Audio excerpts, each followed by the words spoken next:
au mois de juillet 2019. Après la publication des résultats du baccalauréat et du General Certificate of Education, les candidats reçus et leurs parents pouvaient être entendus criant, dansant. After the results of the General ce Certificate of succès Education qui faisait la and fierté Baccalaureate exams were published in July 2019, successful candidates and their parents could be heard screaming, dancing and jubilating for the success of loved ones. The successful candidates could feel their efforts compensated, while parents on their part could hope for a better future for their offspring.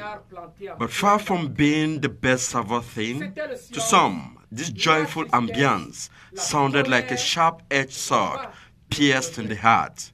It was total silence, sadness, anger, and regrets. Quietness, sadness, and pain for children banned from school for fear of the atrocities of Boko Haram, of armed separatists, all of them die-hard supporters of violence. They would not hesitate to maim, kidnap, torture, or simply kill those who dare to tread the path to knowledge, and in some cases, they just arson schools. This is the regret of parents who choose to keep their offspring back at home for the sake of safety. The argument will be indisputable relevance if these children were banned from school or subject by these same parents to endless alienating chores, unfriendly for their fragile bodies and delicate minds.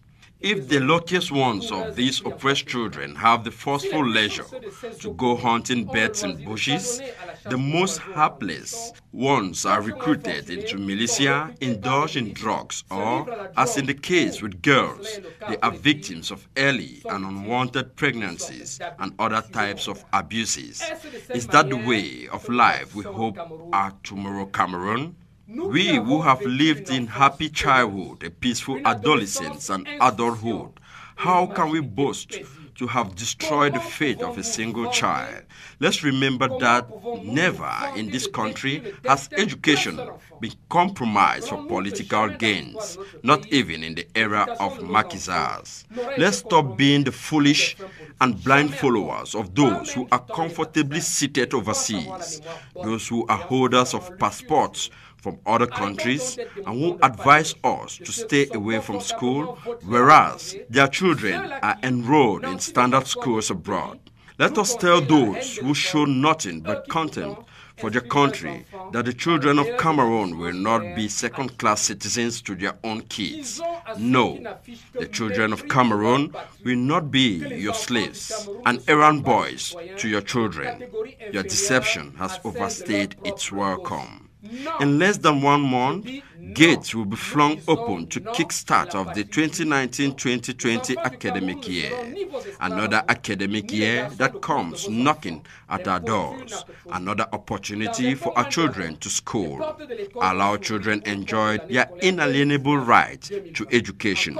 It is non-negotiable. It is their absolute right, and no one has the obligation to deprive them of it. Allow them to enjoy their rights like you did in the past. By sending our children to school, we give them the opportunity to build their future. We give them the key to success, for education opens all doors. Give them books and pens to learn, and not guns to destroy their lives, their society, and humanity. Political, religious, and traditional leaders, civil society organizations, opinion leaders, all and sundry. The outcome of tomorrow's Cameroon is our responsibility. The future of our children is our absolute duty. Education can't wait, for education is the only way forward. Leader d'opinion, citoyen de la ville et de la campagne, le devenir du Cameroun est de notre responsabilité à tous. L'avenir de nos enfants est notre devoir le plus sacré. L'ultime devoir sacré, l'avenir de nos enfants, l'avenir de la nation. L'éducation de nos enfants ne peut pas attendre. Alors, le 2 septembre 2019, tous à l'école, tous pour l'école au Cameroun, tous pour un avenir radieux pour notre patrie. Je vous remercie. À samedi prochain.